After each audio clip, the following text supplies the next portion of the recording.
Hello, everyone, and welcome to Hen Sports Night, Season 8, Episode 5. I'm Ryan Furman, alongside with Anthony Calvanese, and we are here with some quick desk updates. The first round of the NHL playoffs has been electric. Fights, goals, and almost as many hits as pucks on sticks. There is plenty to talk about in this playoff, so stick around for more hockey later in the show. The NBA playoffs is in full swing. 18 teams entered and only 17 remain. The Phoenix Suns are already eliminated, with the Oklahoma City Thunder moving on. 16 teams are still fighting to move on, with the Philadelphia 76ers trying to survive against the Boston Celtics and the Atlantic Hawks trying to keep the New York Knicks at bay.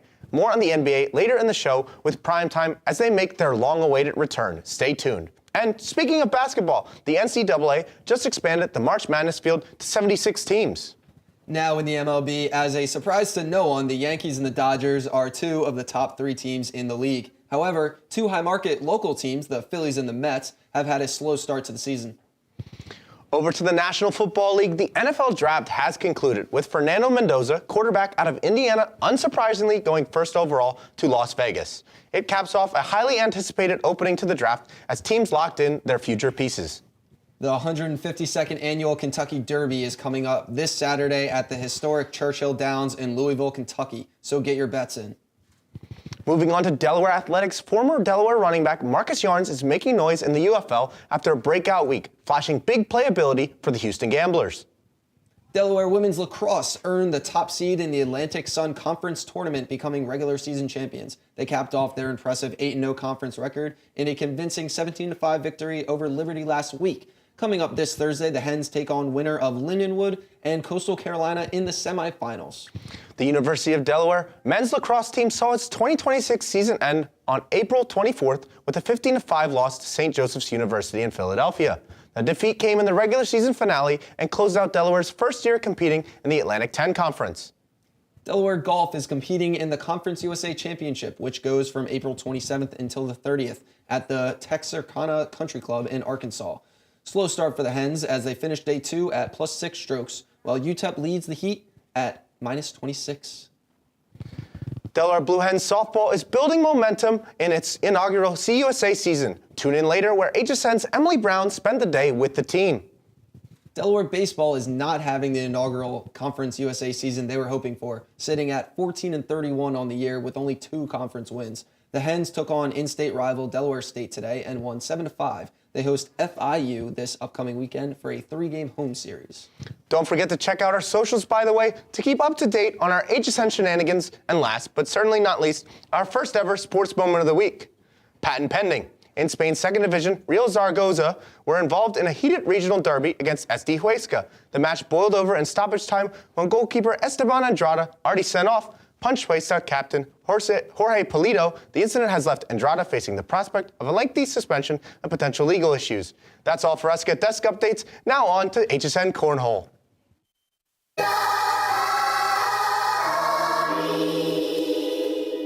Welcome to the 2026 HSN Cornhole Championships.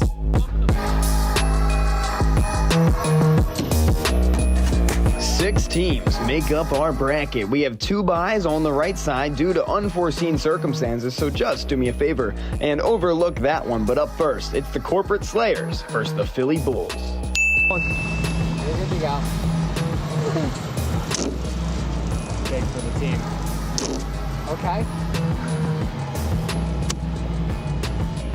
Get in. Good shot, kid. 1-0. Going into the next exchange, both teams had netted another point, making the score 2-1.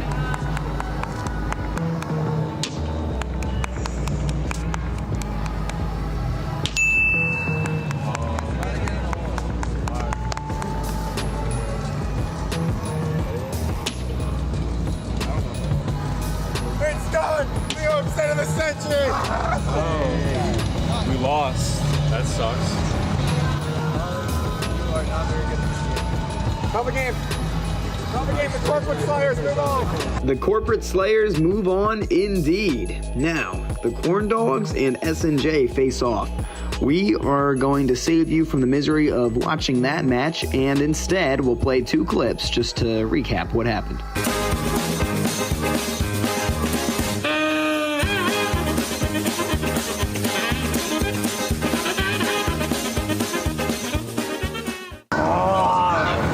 So, if it wasn't obvious, the Corn Dogs were eliminated in less than a minute.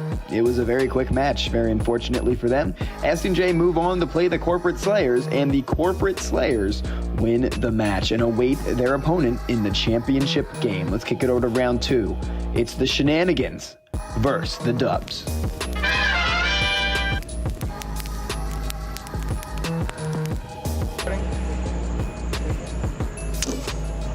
Tactical nuke incoming!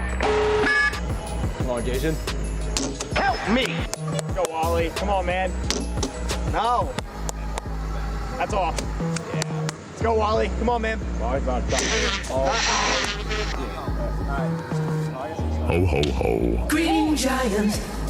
Ain't no way!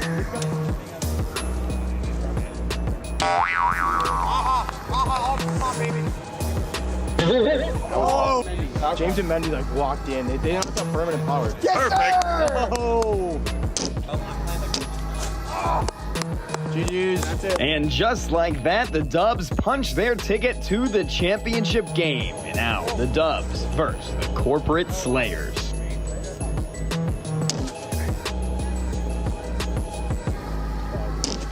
All right. Go, Wally! Let's go! What follows is a brief construction montage. I'm sorry, who has the longest losing streak in the straight? Oh, that's crazy.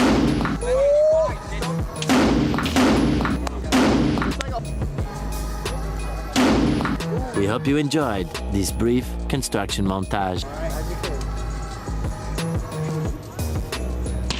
Ho, ho, ho. Green Giant. What the?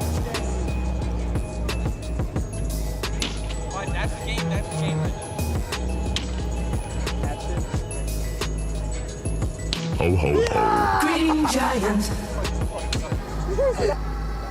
Wait, no, you have only 22, yeah.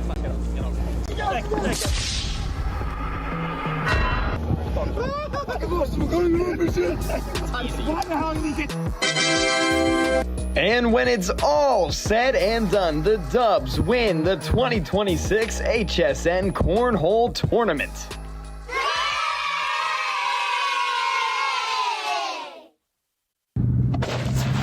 Get through here, get this one out. There we go. Well, the Dubs just whooped primetime. Now we're gonna send it back to the studio for primetime. Let's see what they have to say. It's time for...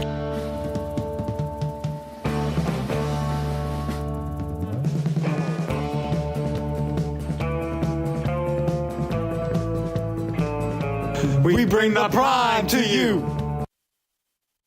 Welcome in, everybody. It might be the last episode Don't say that.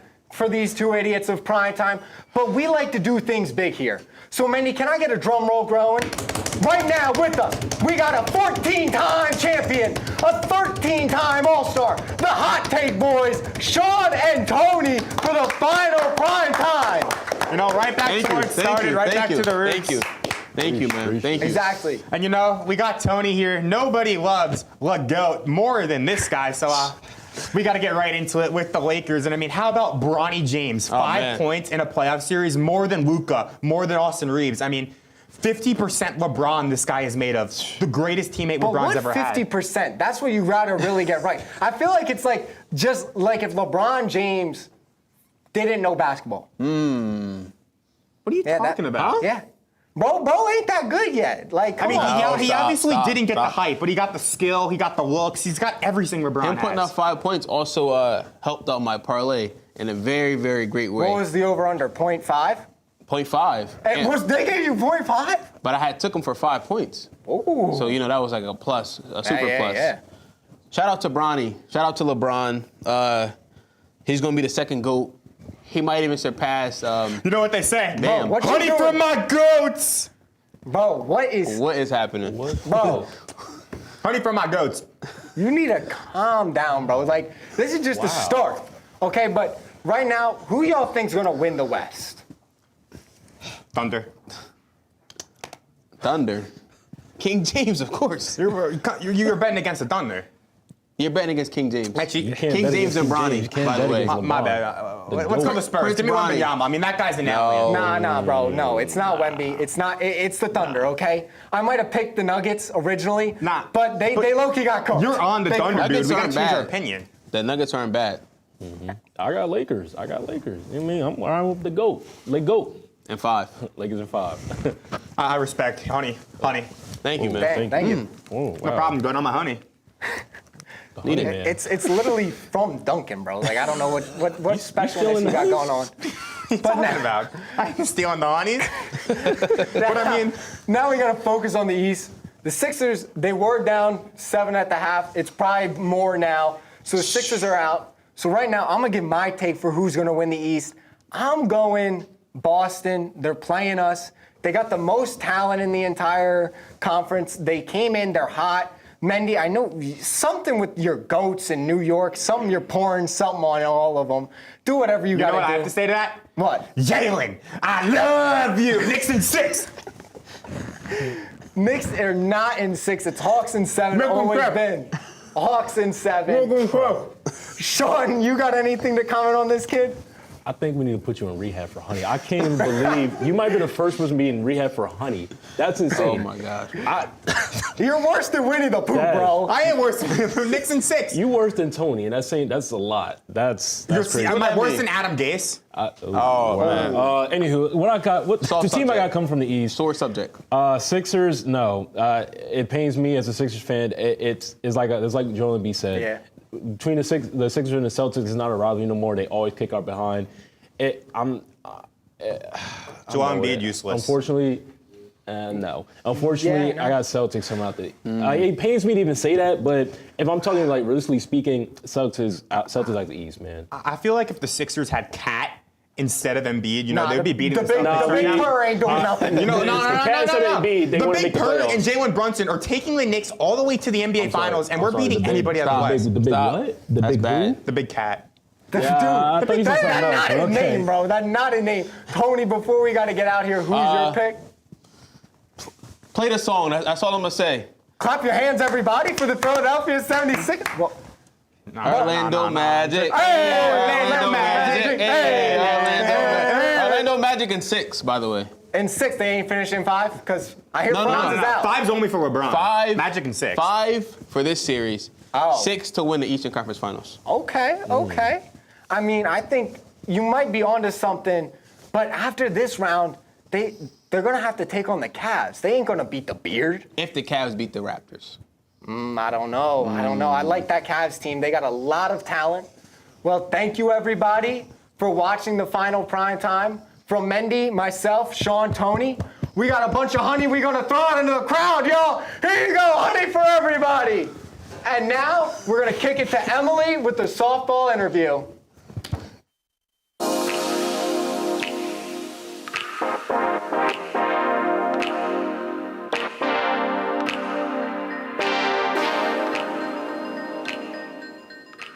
I chose Delaware because I loved the coaches. The coaching staff was really welcoming on my visit. I also got to see before Delaware Diamond was all redone.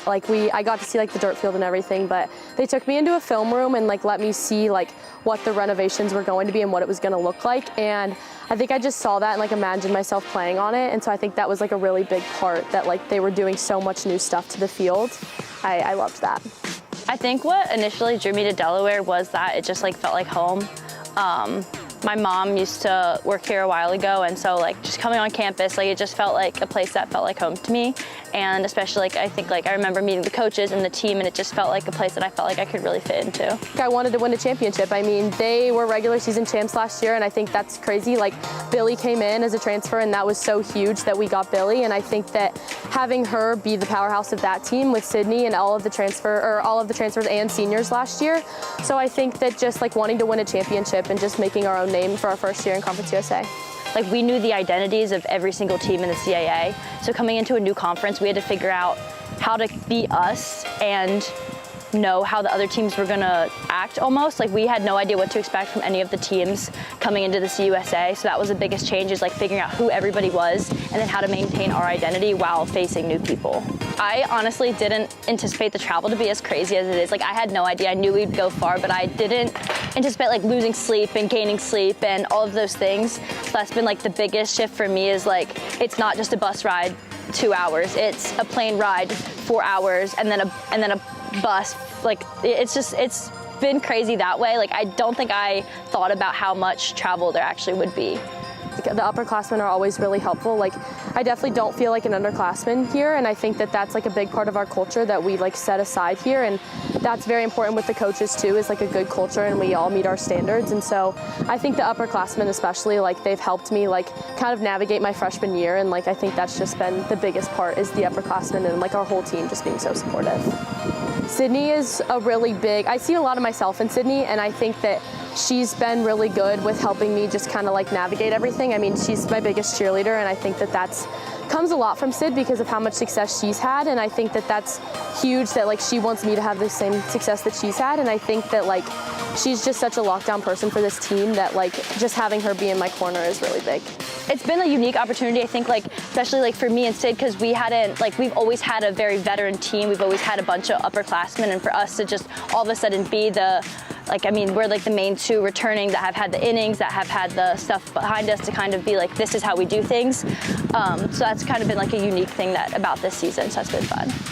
It's just an outlet. I mean, it's like you have a hard day, you can come play softball. I think it's a great way. Like when you have, like the highs are really high. And so I think like the highs always outweigh the lows. And so it's a game of failure, but like when you feel that success, the adrenaline rush you get, like it's unmatched when you play. And so I think that's probably my favorite. I grew up playing basketball, I played volleyball, but I think nothing truly compared to the feeling of success that came with softball. And I think, softball is a sport of failure, so it's so ironic that like the success is what is so great about the sport. But I think like the success, since it is a sport of failure, the success that you feel when you do succeed is just so fulfilling that I think like the compete factor in that success is the most important thing and the funnest thing about softball. A lot of my success this year has been the consistency that I've put in over the last couple of years, but it's also come from, I think, the team culture in this team that we have currently. It feels like something that you just want to perform for, and it feels like you have a support system that's just built around you. So I think being able to play free and play like myself has been attributed to the team culture that we do have this year. Obviously, we want to win a championship, so our whole team just kind of coming together and staying where we're at right now. We're doing really good right now, I think, and I think that we kind of have grown so much from the beginning of the season, and so I think just staying on this where we're at right now and having all parts of our game clicking, so I think just on the road to a championship.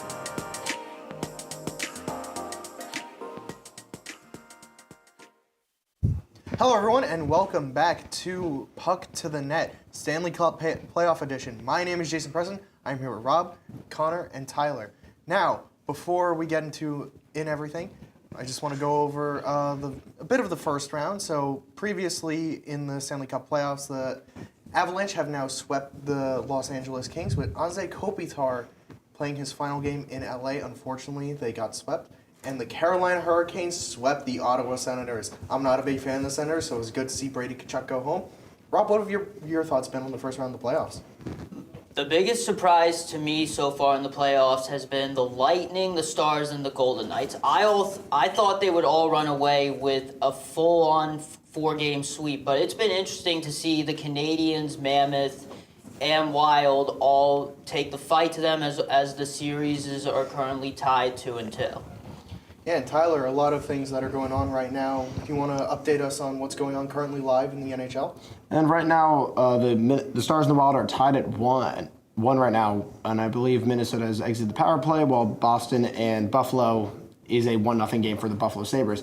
About some other Eastern Conference matchups, the Flyers are looking to close out a series that they had taken 3 games to none up. The Pittsburgh Penguins have won the last 2, and we'll see how the Flyers will respond to that pressure. But Connor McDavid, who's known as the best player in the world, is a game away from being sent home in the first round by a team that really is playing with house money in the Anaheim Ducks.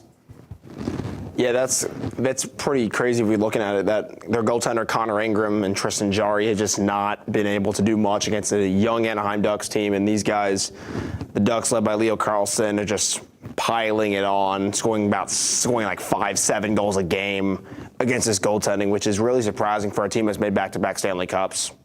And you want to talk about the Ducks real quick. They have Cutter Gauthier, a really well-known name in Philly, but the Ducks haven't even crossed the threshold of getting franchise-changing players. Roger McQueen still looking to join the Anaheim Ducks maybe sometime in this playoff series. But now let's move on to kind of our predictions that we made. We all made brackets before the playoffs started. And Connor, we're going to take a look at yours. Take us through your thought process through it. Kind of what games you'd like to have bag predictions you'd want to change. Absolutely. All right. So in my bracket, I had a rematch of the 1999 Stanley Cup Final between the Stars and the Sabres, but going a different way. Buffalo winning their first cup after coming back for the longest route in NHL history. They look like such a complete team right now. Up 1 against the Bruins. Shout out to Rasmus Dahlin being capable of leading that, but also what I would want back is just the Tampa Bay Lightning and Andrei Vasilevsky are not looking up to par as like that Vezina Trophy winner that he should be, and the Montreal Canadiens are able to just get power plays against his Tampa Bay Lightning. Despite Brent Hagel scoring a goal every game, I just don't think the Lightning have that goaltending or that discipline to be able to take out Montreal. Montreal will just keep capitalizing against them. Yeah, Tyler, now going over to you in your bracket, what's kind of some of the things that you saw when making the bracket that changed now during the playoffs? I would say that I have the Stars and the Canes, and I'm feeling pretty confident about my East side. Even I think the Lightning will pull out the series, but I don't think any team will stack up with the Hurricanes right now. I think they'll win the East. As for the West, I feel a little less confident because the Avs is far and away the best team in the tournament so far. But I do think the Dallas Stars, with a very star-studded cast and a decent goaltending so far, will make it so they can at least be one of the 2 teams that will compete in the end for the spot in the West. I think it'll be them or the Avs. Now, Rob, looking over to your bracket, you had kind of a similar outlook in the West, but also very different when it came to some of the first-round matchups. Why don't you take us through some of your thoughts and predictions, especially with Vegas? Well, while I still have mainly the Stanley Cup coming down to the Avalanche and the Hurricanes, the few things that I kind of wish I could change about my bracket, I would change that one entire matchup between the Golden Knights and the Oilers. I thought they would run away with the 4-game sweep, but the Mammoths and the Ducks have really taken the fight to them, and I think the Ducks come away with the game win tonight, and I've got faith that the Mammoth will pull off the upsets against the Golden Knights. And then I'm still confident with most of my East matchups, but I would just substitute the Tampa Bay Lightnings for the Montreal Canadiens because I'm just impressed of the fight that they have taken to the Lightning, and who have been one of the biggest powerhouse teams over this last decade. Yeah, and quickly looking over to my bracket with what time we have left, I called the Anaheim Duck upset, but unfortunately, I think a lot of my bracket will be busted towards the end of this. And unfortunately, that's all the time we have, and we will take you over to HSN Headbands.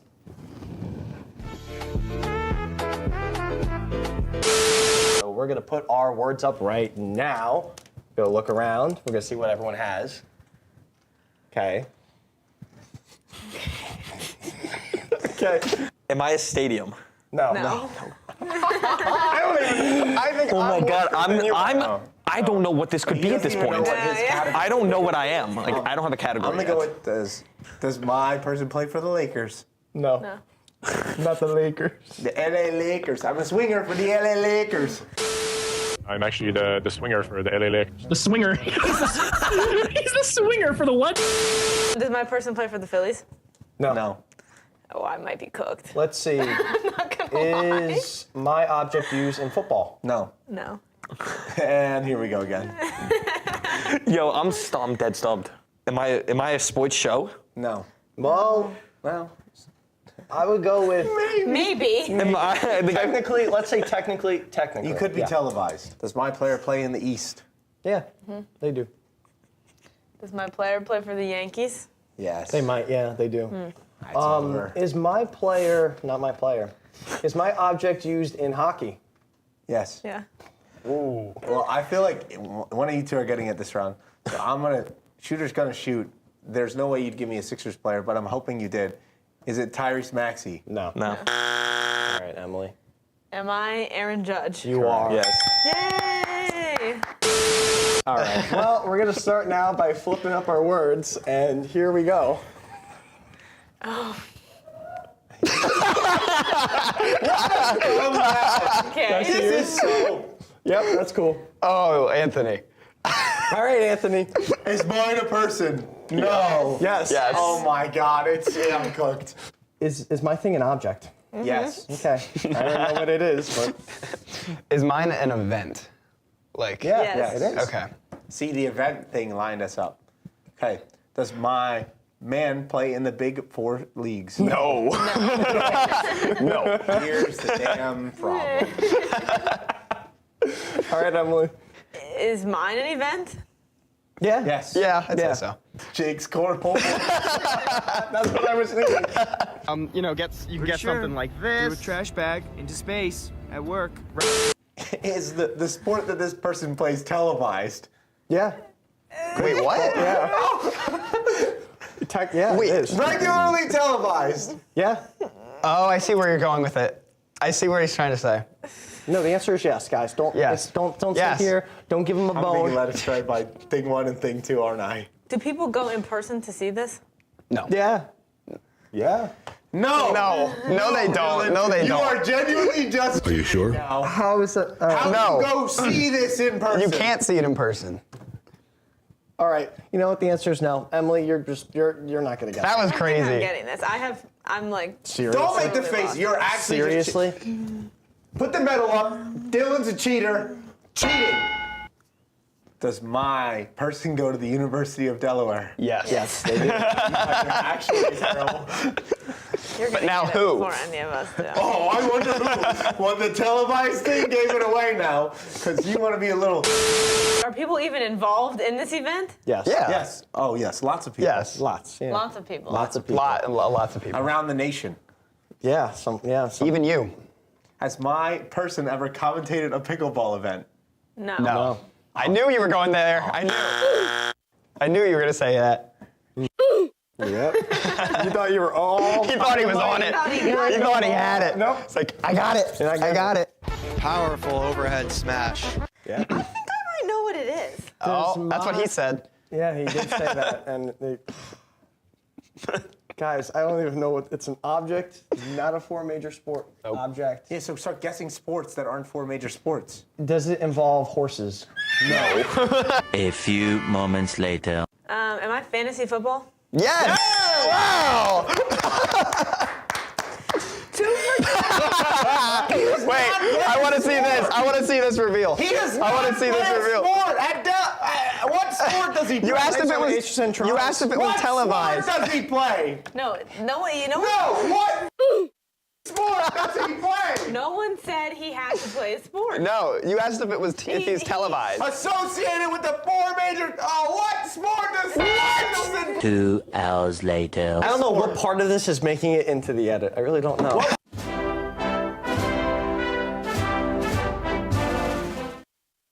Well, I hope you guys all enjoyed HSN headbands. I know I certainly had a great time playing.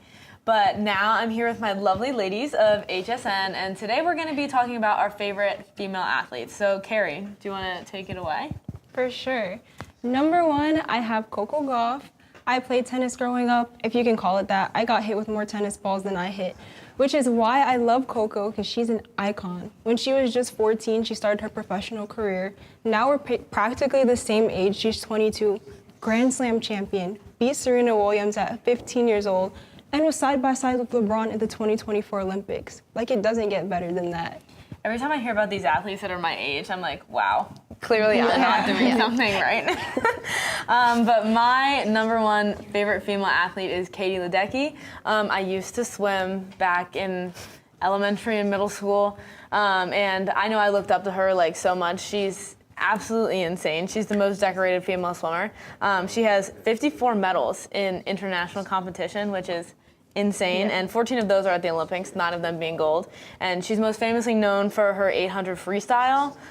If you're up against Katie Ledecky in the 800 free, like, I'm just sorry. Like, you automatically are. Everyone else is just fighting for second. Like, literally the TV, like, when you're watching the game, or the meet, it's just Katie Ledecky, and then eventually it's like, oh, like, okay, wait, let's go see where everyone else is. Like, the gap between people is insane. She's just absolutely unreal. Yeah, I mean, for my number 1, I feel like there's such a debate between who's the GOAT of women's basketball. Some people say Caitlin Clark, some people say Asia Wilson, but for me, it has to be Maya Moore. And unfortunately, she's not playing anymore. She did retire very early. But during her time in W, she was insane. I mean, she was such a three-way player. She could get in the paint. She could score a three if you want her to. Anything that you want her to do, she can do. She won 4 WNBA championships, 2 gold medals at the Olympics, and 2 NCAA championships. So I just think the stats speak for themselves. Yes, I agree. Going off of that, I think the GOAT of lacrosse is Charlotte North. She's absolutely incredible. She still holds the NCAA all-time record for goals at 358, and she led Boston College to their first national championship, which is incredible. And then in 2022, she was the overall #1 pick, and she currently has 113 goals in her pro career. And also, she's just brought a lot of attention to lacrosse, I think, as a whole, which is amazing for young athletes.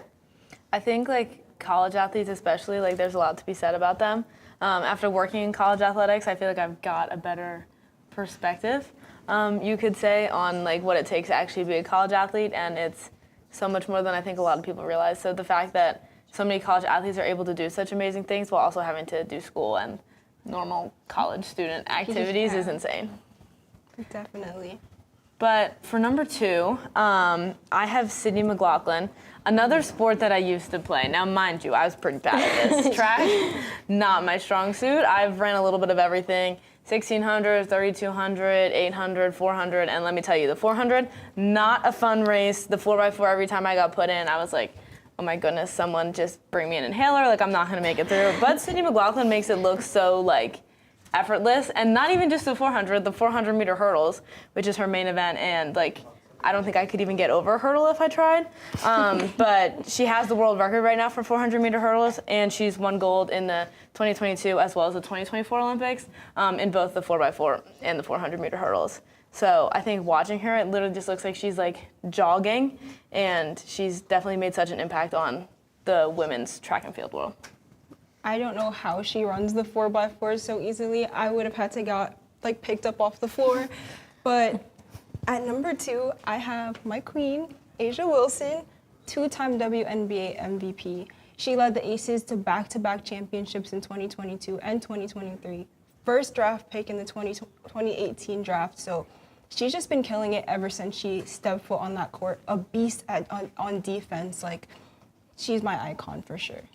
I think there's a lot of women's basketball players that, even if we're not talking about them today, just, like, deserve so much credit because women's basketball has grown so much in the past months, not even months, like past years or so, and it's been great to see. Yeah, it was hard for me to choose 3 different athletes that weren't all basketball players because that's, like, my favorite sport. But I did choose Alyssa Liu for my second because this past Olympics, she was absolutely iconic, won 2 gold medals for USA, and she also came back from retirement. She retired when she was 16, and she came back on her own terms, and I think she's a big advocate for mental health, and I just think she's such a Gen Z icon. She's just so iconic and real.